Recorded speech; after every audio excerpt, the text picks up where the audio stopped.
Imagine an American airliner so advanced, even its wings must hitch a ride from Japan. In Boeing's Everett factory, a special 747 Dreamliner cargo plane touches down with an extraordinary delivery. Two 80-foot carbon fiber wings built across the Pacific in Nagoya. By the time this Boeing 787 Dreamliner is fully assembled, 35% of the jet's airframe structure will have been made in Japan. This isn't a token contribution of nuts and bolts. It's the cutting-edge heart of the plane, from composite wings and fuselage barrels to critical electrical components and even its batteries. It sounds unbelievable. Boeing, the US aerospace icon, relying on Japanese industry for over a third of its most advanced jet. But that's exactly what happened. And it wasn't by accident. It was a bold, risk-sharing partnership that rewrote the rules of aircraft manufacturing. Japan's top companies poured billions of dollars into factories and new technology to earn a permanent stake in Boeing's Dreamliner. In return, Boeing locked in massive orders from Japan's airlines and gained cutting-edge materials from a country that all but cornered the market in high-grade carbon fiber. This high-stakes gamble tied Boeing's fortunes to Japan's, so tightly that when the 787 hit turbulence with delays and technical woes, 22,000 Japanese jobs at 65 firms hung in the balance. And for nearly a decade, it shut Airbus out of Japan's wide-body aviation market, creating a lucrative Boeing stronghold. How did an American jetliner become a quasi-Japanese project? And what does it mean for the future of aerospace? In the early 2000s, Boeing faced a crossroads. Its rival Airbus had surged ahead in sales, and Boeing's own lineup was aging. The company's daring answer was the 787 Dreamliner, launched in 2004 as a bet on the future of air travel. This mid-size, long-range jet promised airlines 20% better fuel efficiency than previous planes and lower operating costs, a huge draw with oil prices rising. How? By doing what no airliner had done before, making over half of its structure from carbon fiber reinforced plastic instead of aluminum. This was a revolutionary leap. For decades, passenger planes were built from aluminum alloys, riveted sheets over metal frames. Boeing's last new jet, the 777, introduced some composites, but they accounted for only about 12% of its structure by weight. The 787 would be 50% composite by weight, not just the wings, but the fuselage itself, made from giant carbon fiber barrels. It aimed to shed 10,000 pounds versus an equivalent aluminum design. While this weight reduction was significant, the bulk of the 787's 20% fuel efficiency gain actually came from advanced new engines and aerodynamic improvements. However, the composites were essential for a different reason. They allowed for lower maintenance costs and a more comfortable cabin pressure, changing the economics of long-haul flying. Boeing's bold move to composites came after another gamble. The Sonic Cruiser was shelved. Instead of raw speed, airlines wanted efficiency. So Boeing pivoted to the Dreamliner concept, and to make it work, they needed new materials and new partners. Enter Japan. Boeing had long sold jets to Japanese carriers and involved Japan's industry in smaller roles, but nothing prepared the world for what came next. For decades, Boeing maintained close ties with Japanese manufacturers. Starting in the 1970s, Japanese firms built some 747 components, and later 16% of the 767 in the 1980s, then around 21 to 22% of the 777 in the 1990s. These were significant, but still as conventional subcontractors. The 787 dramatically upped the ante. Japanese companies would design and build a full 35% of the Dreamliner, the biggest portion ever outsourced to Japan. This included critical structures like sections of the fuselage and the entire wings, which had never been built outside Boeing for a new aircraft before. In short, Boeing wasn't just buying parts, it was making Japan an equal partner in the 787's creation. The plan that Boeing devised was called global partnering, or risk-sharing. Instead of Boeing engineering and funding everything in-house, they invited key suppliers worldwide to co-design major sections and shoulder some development costs. This approach had a clear goal: share the immense financial risk of a cutting-edge plane. Boeing's 787 program manager Mike Baer put it plainly: people would love to do everything inside, but that's not practical anymore. By 2005, more than 1,000 engineers from suppliers around the world were working side by side with Boeing's team in Seattle, including a SWAT team of over 100 Mitsubishi Heavy Industries (MHI) engineers leading the wing design. It gave the 787 program an international flavor. Like the United Nations in here, one Boeing engineer joked. Japan's big three aerospace companies took on major chunks of the Dreamliner. Mitsubishi Heavy Industries, MHI, Japan's largest heavy machinery firm, known for everything from shipbuilding to rockets, agreed to design and build the 787's wing boxes. These are the main load-bearing structures of each wing, stretching nearly 60 meters tip to tip. It was the first time ever a foreign company would build the wings for a newly designed Boeing airliner. Fuji Heavy Industries, now Subaru Corp., the successor to the famed World War II manufacturer Nakajima Aircraft, took charge of the center wing box, the structure in the belly that connects the wings. While they do not manufacture the landing gear well, they are responsible for integrating the center wing box with the wheel well before shipping. Kawasaki Heavy Industries, KHI, another engineering giant, handled the forward fuselage sections, the entire main landing gear wheel well, and the fixed trailing edge of the wing, the part of the wing structure where flaps attach. These Japanese firms weren't just contracted to deliver parts, they were full development partners. In late 2004, Boeing and the consortium representing MHI, Fuji, and KHI, the Japan Aircraft Development Corporation, signed formal agreements locking in this workshare. The deal was unprecedented in scope. Japan's companies would invest in their own new facilities, tooling and R&D to meet Boeing's specs, on their own dime up front. In exchange, they'd become long-term, Tier 1 partners, effectively earning a slice of the pie for each 787 delivered. This was a huge financial gamble for the Japanese side.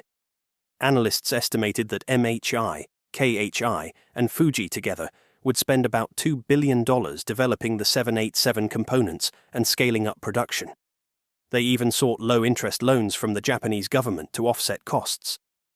In April 2005, Mitsubishi Heavy Industries broke ground on a new $400 million, 50,000 square meter factory in Nagoya solely to build 787 wings. Kawasaki built a new plant for fuselage section assembly.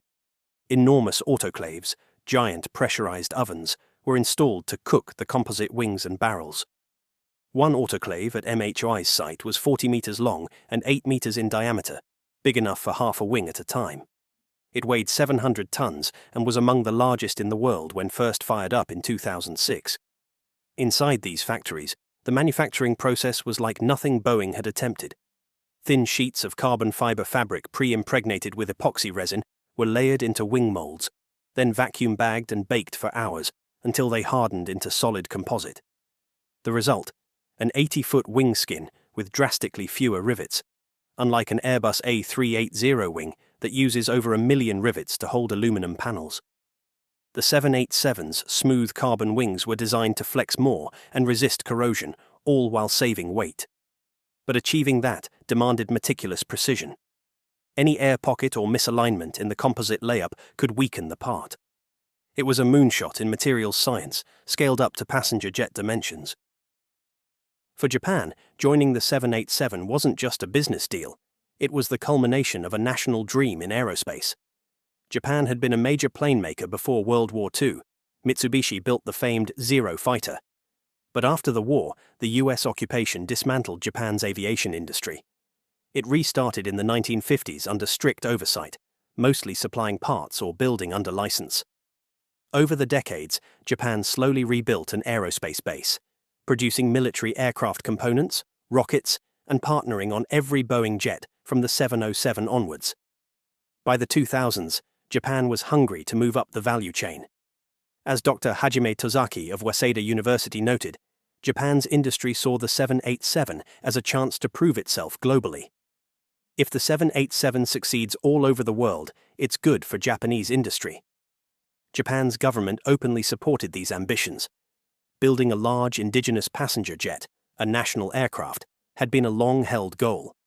In fact, just as the 787 was gearing up, Mitsubishi Heavy announced plans for a homegrown 90-seat regional jet, which would become the MRJ, Mitsubishi Regional Jet, a project to compete with Canada's Bombardier and Brazil's Embraer.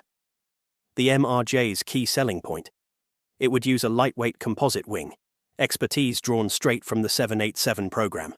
Essentially, by partnering with Boeing, Japan Incorporated, was learning to build its own planes piece by piece without taking on the full risk of a clean-sheet airliner program. Meanwhile, Boeing's motive for partnering was not only about sharing cost, it was also about securing customers. Japan's two major airlines, ANA, All Nippon Airways, and JAL, Japan Airlines, were crucial launch customers for the 787. ANA was the very first airline to order the Dreamliner back in 2004, ultimately signing up for 66 of them, and JAL for another 30 plus. Having Japanese industry deeply invested created a powerful alignment. The airlines, suppliers, and government in Japan all had a stake in the 787's success. It's no coincidence that Japanese regulators even bent some procedural norms to help the Dreamliner along, working closely with Boeing to accelerate certification processes and grant early operational approvals, like ETOPS, to quickly realize the benefits of the 787 for ANA and JAL. The message was clear. Japan was all in on this aircraft. To tie this global supply chain together, Boeing had to get inventive with logistics. Traditional shipping wasn't fast enough for huge sections like a whole 787 wing or a 40-foot fuselage barrel. The solution was the 747-400 large cargo freighter, dubbed the Dreamlifter, a bizarre-looking modified jumbo jet with an enormous bulbous fuselage. The Dreamlifter could swallow wing assemblies and fuselage sections that used to take weeks to arrive by sea. Now they'd fly from Nagoya to Seattle in just 10 hours. Every 787 would literally fly on a Dreamlifter before it ever carried passengers. In April 2007, the first set of Japanese-built 787 parts, major fuselage sections and wing boxes, were loaded onto barges, shipped from factory to port, then flown to Boeing's Everett plant. The age of airlifting entire airplane pieces had begun. This extreme outsourcing was supposed to make final assembly in Everett a breeze. Boeing imagined a near plug-and-play assembly line, parts arriving finished and pre-fitted with systems ready to be joined. In fact, Boeing boasted that with so much work done by partners, final assembly of a 787 would take only 3 days versus 20-plus days for an older model like the 767. The Dreamliner plant was designed more as an integration center than a traditional factory.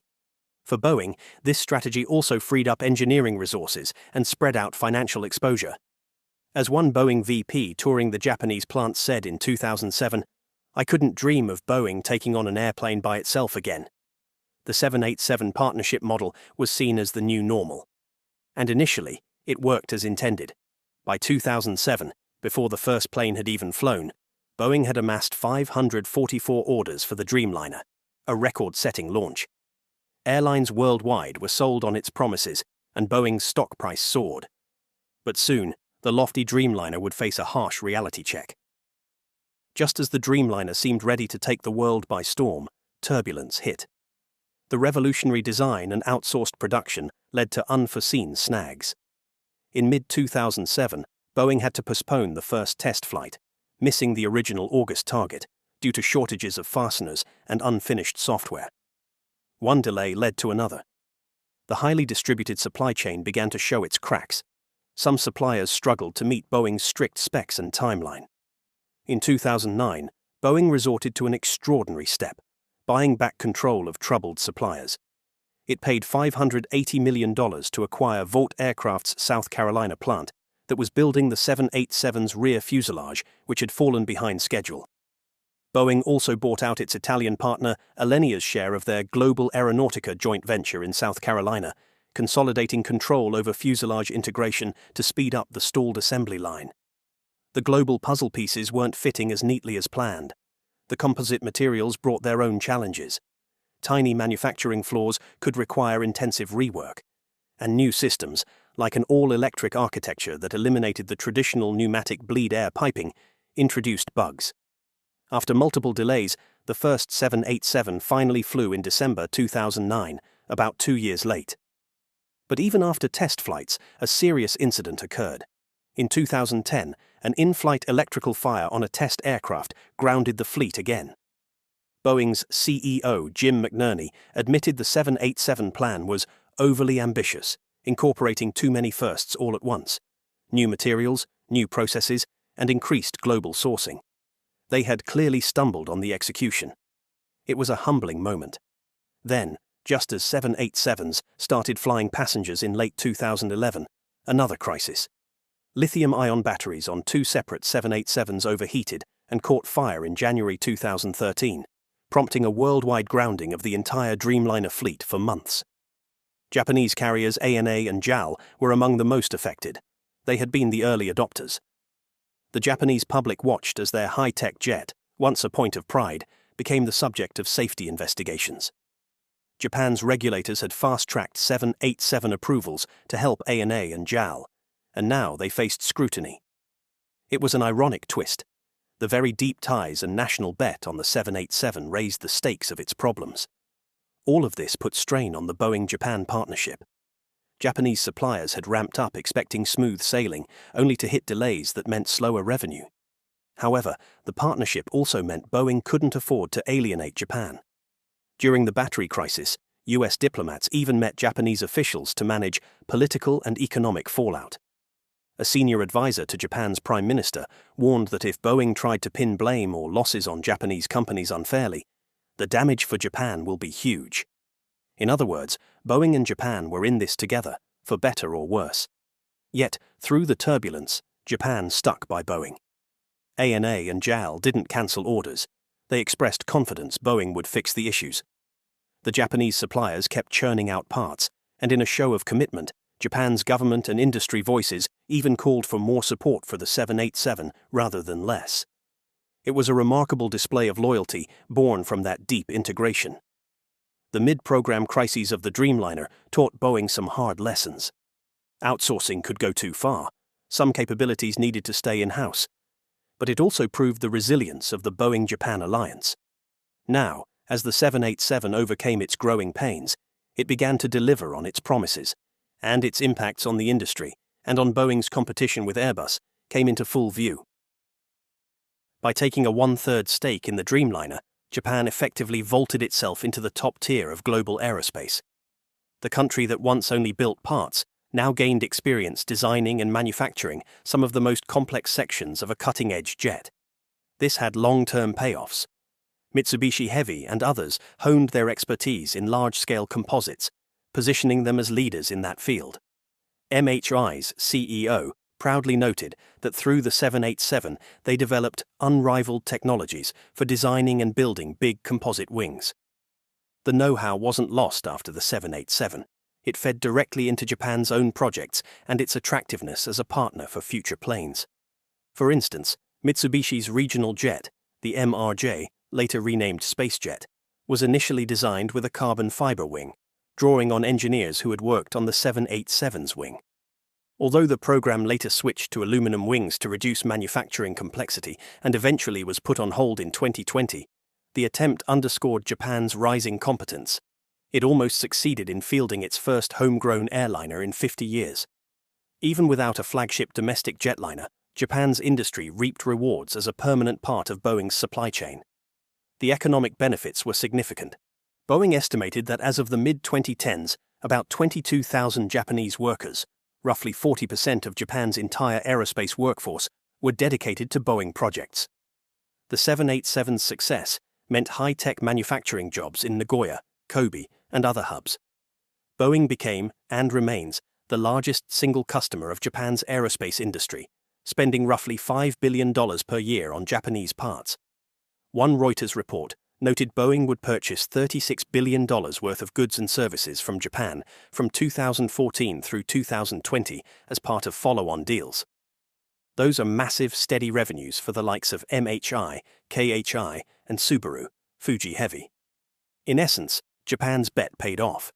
It secured a lucrative long-term role in making not just the 787, but future Boeing jets as well. One striking outcome of the Boeing-Japan partnership was its effect on Airbus, Boeing's European arch-rival. For decades, Boeing had dominated Japan's commercial airplane market, thanks to historical ties and US-Japan political alliance. But Airbus kept trying to break in, pitching its A340s and A380s with limited success. The 787 partnership reinforced Boeing's lock. In the 2000s, Boeing consistently won over 80% of Japan's airline orders. Japanese airlines, perhaps incentivized by supporting their domestic suppliers, stayed loyal to Boeing. Between 2003 and 2013, Boeing swept virtually all major wide-body orders from the top carriers, ANA and JAL. While the smaller carrier Skymark did place an order for Airbus A380s in 2011, which later fell through, the major Japanese flag carriers remained elusive for Airbus. Airbus executives lamented that Boeing's deep industrial relationships acted like golden chains tying customers to Boeing. And it wasn't far from the truth. With Japanese companies building a third of the 787, the Japanese government and airlines had an implicit interest in the program's success. In 2011, when Boeing's 787 was delayed and Airbus's competing A350 was still in development, Airbus saw a narrow window. They courted JAL and ANA aggressively. The tide turned slightly after the Dreamliner's early woes. In October 2013, Japan Airlines shocked the industry by ordering 31 Airbus A350s, Airbus's first ever major jet order from JAL. The deal, worth $9.5 billion at list prices, broke Boeing's monopoly at JAL and was a huge win for Airbus. While JAL executives publicly denied that the 787's recent troubles influenced the decision, industry analysts viewed it as a clear signal of dissatisfaction with Boeing's performance. In other words, Boeing's stumble gave Airbus an opening. However, even that Airbus win came with strings attached. The announcement rattled Japan's aerospace industry leadership. They worried that if Airbus planes gained share in Japanese fleets, the country's leverage in Boeing might diminish. Airbus's CEO even dangled the idea of partnering with Japanese companies, saying the A350 order gives us momentum to look for joint R&D with Japan for future aircraft. Essentially, Airbus was offering a smaller-scale version of what Boeing had: industrial cooperation in exchange for purchases. We did see some Japanese firms later get Airbus work. For example, Mitsubishi Heavy Industries builds cargo doors for the Airbus A380, and various Japanese suppliers contribute to the A350. But Boeing's entrenched partnership was not easily undone. Indeed, ANA, Japan's other big carrier, stayed firmly with Boeing, even doubling down on 787s and later 777s. As of 2019, ANA had 83 Dreamliners, the world's largest 787 fleet, and it became a launch customer for Boeing's next Model 2. Japan's government never openly directed airlines what to buy, but historically, there was a Japan-incorporated alignment where supporting Boeing, and by extension Japanese supplier jobs, was seen as good strategy. Airbus had finally cracked the door open, but Boeing still held the castle.